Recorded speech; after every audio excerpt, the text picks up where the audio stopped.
जैन साथियों, आज हम उत्तर प्रदेश के समान ज्ञान के अंतर्गत कुछ महत्वपूर्ण प्रश्न बताएंगे जो आगामी परीक्षाओं के लिए बहुत महत्वपूर्ण है। ठीक है साथियों। दोस्तों, आप डेली सुबह मॉर्निंग में अपना टारगेट फिक्स करिए कि आज हमें इतना तैयार करना और सारा दिन उस पर फोकस करिए। ऐसा आप अगर डेली करते हैं दोस्तों तो आपकी तैयारी बहुत अच्छी हो जाएगी, यकीन मानिए दोस्तों। ठीक है दोस्तों, आपको प्रैक्टिस करते हुए यानी कि रिवीजन करते हुए आपको अध्ययन जारी रखना है दोस्तों। डेली जैसे आप नियमित भोजन करते हैं वैसे आपको अध्ययन दोनों टाइम करना है। किसी भी परीक्षा को फाइट करने के लिए निरंतरता बहुत जरूरी है। ठीक है दोस्तों, जितने ज़्यादा आप रिवीजन करेंगे उतने ज़्यादा नियम तरीके फार्मूले याद होंगे। ठीक है दोस्तों, इसीलिए हम कहते हैं कर दिखाओ कुछ ऐसा कि सब करना चाहें आप जैसा। अब देखिएगा पहला क्वेश्चन कह रहा है 1857 की क्रांति में उत्तर प्रदेश के कितने क्रांतिकारियों ने महत्वपूर्ण भूमिका निभाई या कितने लोगों ने भाग लिया था। उत्तर प्रदेश में जो कितने क्रांतिकारी थे जिन्होंने अपनी अपनी कमान संभाली थी दोस्तों, तो 1857 की क्रांति में उत्तर प्रदेश के 9 लोगों ने महत्वपूर्ण भूमिका निभाई थी।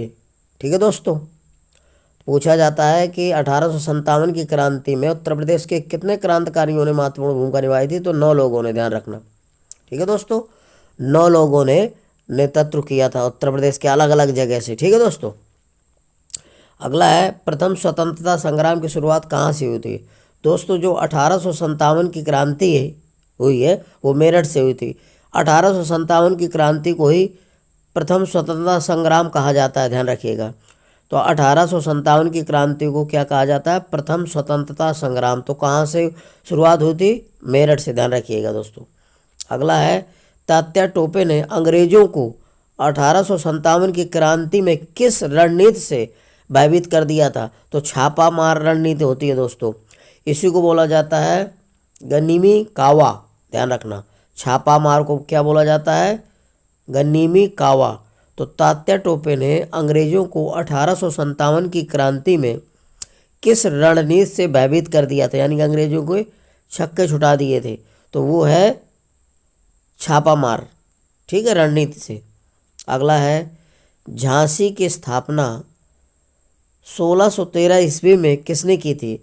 तो नरेश वीर सिंह बुंदेला ने की थी, ध्यान रखना।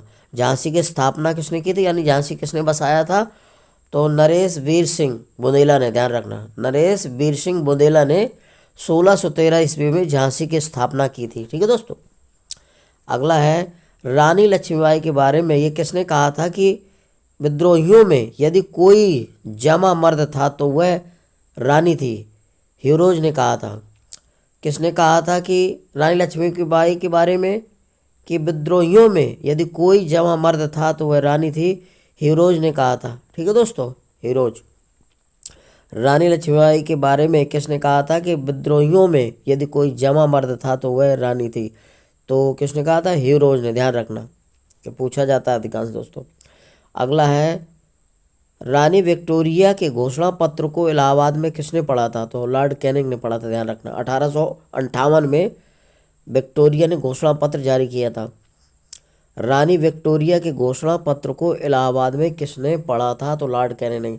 ये पूछा जाता है कि रानी विक्टोरिया के घोषणा पत्र को कहाँ पढ़ा गया, तो इलाहाबाद में, और किसने पढ़ा था, तो लॉर्ड कैनिंग, ध्यान रखिएगा। ठीक है दोस्तों। अगला है 1857 की क्रांति में अंग्रेजों से पराजित होकर 1857 की क्रांति में अंग्रेजों से पराजित होकर बेगम हजरत महल और नाना साहब कहाँ पलायन कर गए थे, यानी कि कहाँ भाग गए थे, तो नेपाल चले गए थे छोड़कर। ठीक है दोस्तों। 1857 की क्रांति में अंग्रेजों से पराजित होकर बेगम हजरत महल और नाना साहब कहाँ पलायन कर गए थे, पूछा जाता है, तो ये नेपाल चले गए थे। ठीक है दोस्तों, नेपाल पलायन कर गए थे। अगला है लखनऊ का नेतृत्व किसने किया था 1857 की क्रांति में, तो ध्यान रखना बेगम हजरत महल ने। लखनऊ की कमान संभाली थी किसने, बेगम हजरत महल ने। ठीक है दोस्तों, ध्यान रखना 1857 की क्रांति में। अगला कानपुर का नेतृत्व किसने किया था, कमान किसने संभाली थी कानपुर की, तो नाना साहब और मुख्य संचालक तात्या टोपे थे।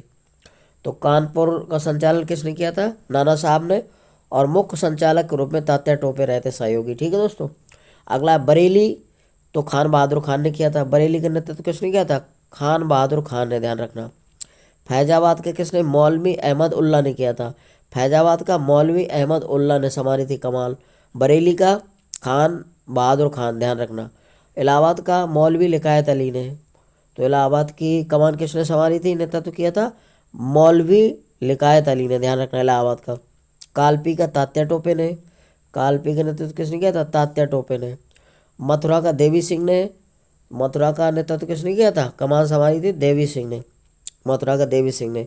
और मेरठ का कदम सिंह ने किया था, मेरठ का नेतृत्व किसने किया था, कदम सिंह ने, कदम सिंह ने किया था किसका, मेरठ का, ध्यान रखिएगा दोस्तों। मथुरा का देवी सिंह और मेरठ का कदम सिंह, कालपी का तात्या टोपे, इलाहाबाद का मौलवी लिकायत और फैजाबाद का मौलवी अहमदुल्ला और बरेली का खान बहादुर खान, ध्यान रखना। और कानपुर का नाना साहब और मुख्य संचालक के रूप में तात्या टोपे रहे।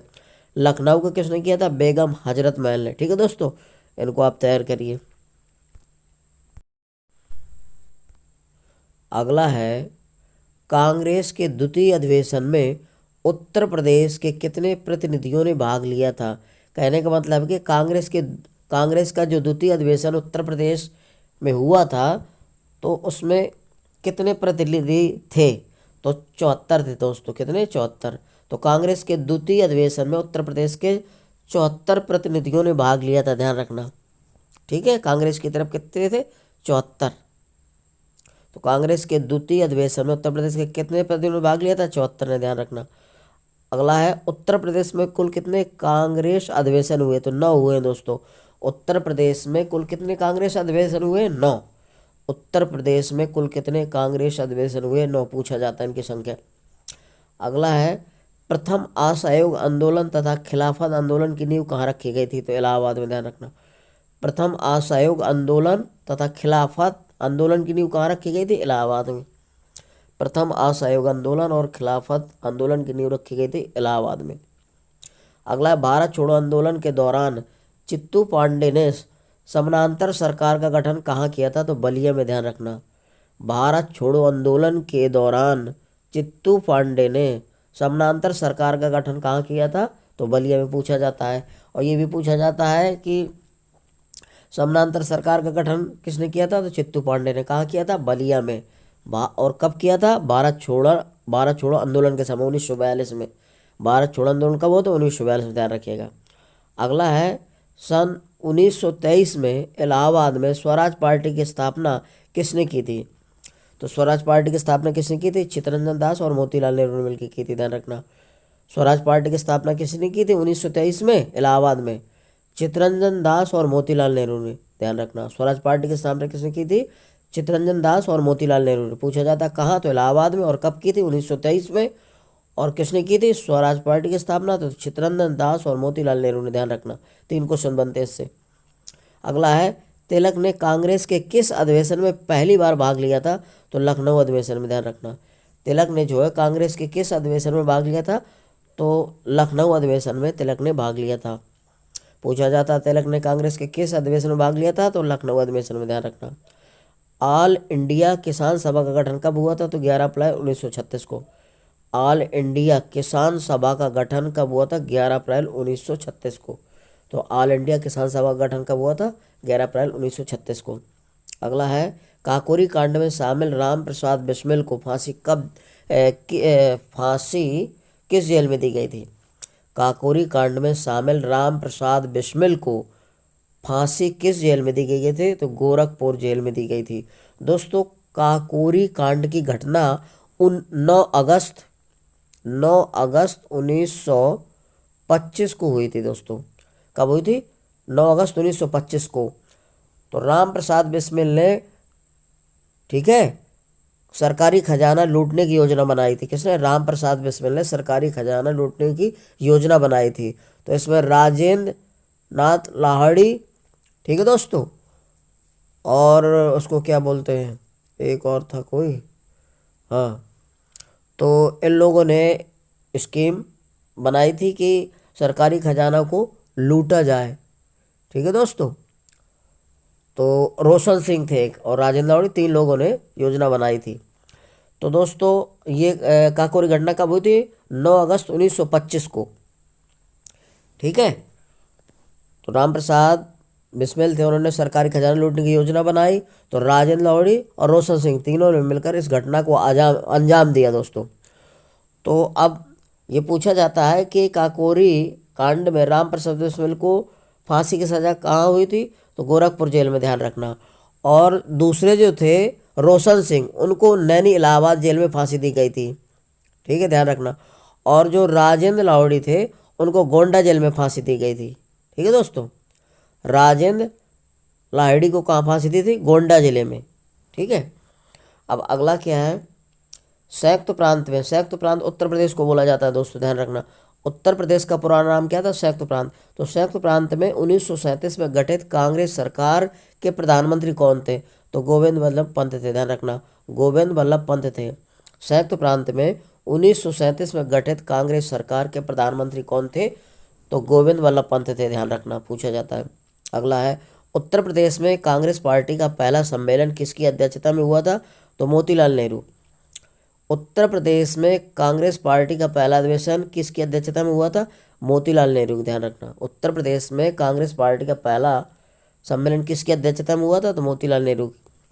अगला है, बनारस में सेंट्रल हिंदू कॉलेज की स्थापना किसने की थी? तो एन बेसेंट ने की थी। बनारस में सेंट्रल हिंदू कॉलेज की स्थापना किसने की थी? एनी बेसेंट ने, ध्यान रखना। बनारस में सेंट्रल हिंदू कॉलेज की स्थापना किसने की थी? एनी बेसेंट ने। अगला है, मुस्लिम समाज सुधार के लिए अलीगढ़ आंदोलन किसने चलाया था? तो मुस्लिम समाज के सुधार के लिए अलीगढ़ आंदोलन सर सैयद अहमद खान ने चलाया था, ध्यान रखना। मुस्लिम समाज सुधार के लिए अलीगढ़ आंदोलन किसने चलाया था? सर सैयद अहमद खान ने, ध्यान रखना। अगला है, कवि वचन सुधा पत्रिका किससे संबंधित है? तो भारतेंदु हरिश्चंद्र की है कवि वचन सुधा पत्रिका। भारतेंदु हरिश्चंद्र कवि वचन सुधा पत्रिका निकालते थे, ठीक है। तो कवि वचन सुधा पत्रिका किससे संबंधित है? भारतेंदु हरिश्चंद्र से, ठीक है, याद रखिए। कवि वचन सुधा पत्रिका किससे संबंधित है? भारतेंदु हरिश्चंद्र से।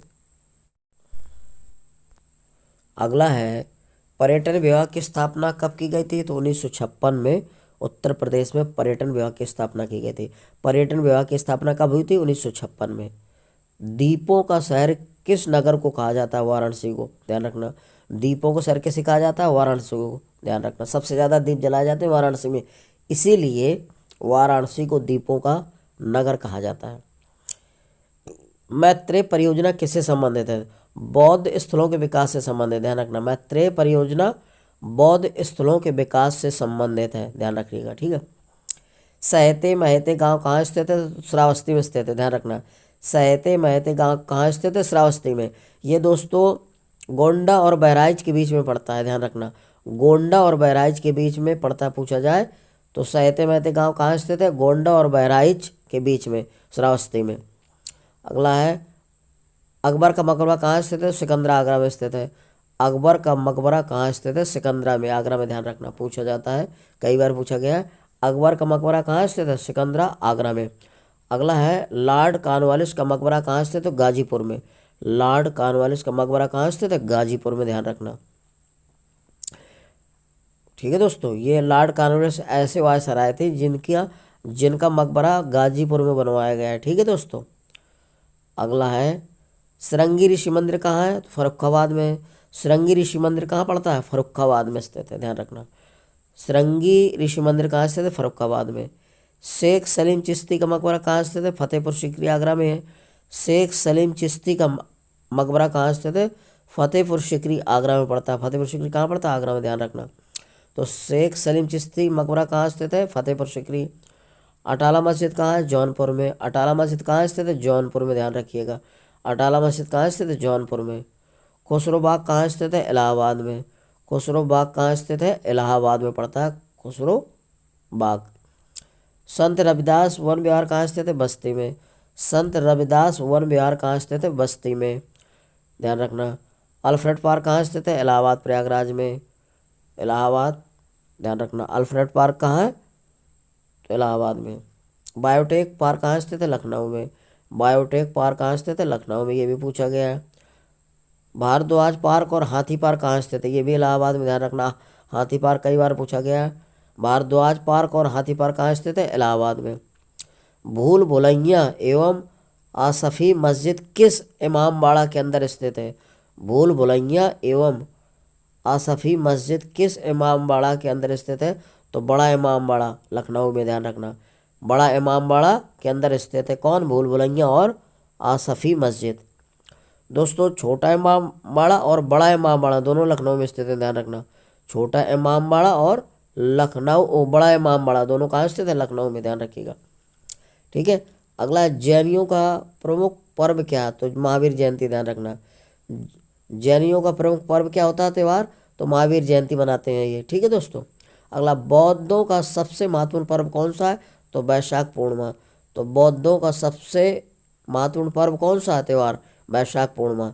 क्योंकि दोस्तों गौतम बुद्ध जी का जन्म जो है वैशाख पूर्णिमा को हुआ था, उनका परिवार की मृत्यु भी वैशाख पूर्णिमा को हुई थी। ठीक है, इसीलिए दोस्तों बौद्धों का महत्वपूर्ण पर्व माना जाता है वैशाख पूर्णिमा।